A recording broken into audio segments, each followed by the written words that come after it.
দাদা বন্যা কিভাবে হয়েছে বিজয়ওয়াড়াতে, অন্ধ্রপ্রদেশ। ওই ফ্যাক্টরিটাতে আমরা থাকছি। বিজয়পাড়াতে অন্ধ্রপ্রদেশ ফ্যাক্টরিটাতে আমরা থাকছি।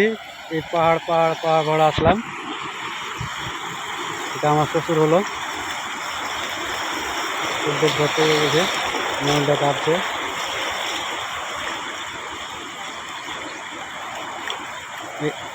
এটা আমাদের দাদা হলো।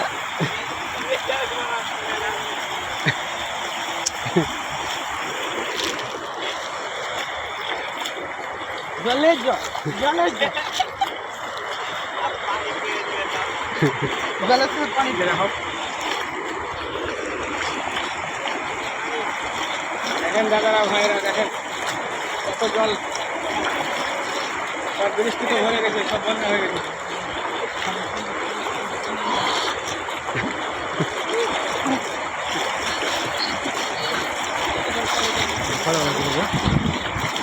এই যে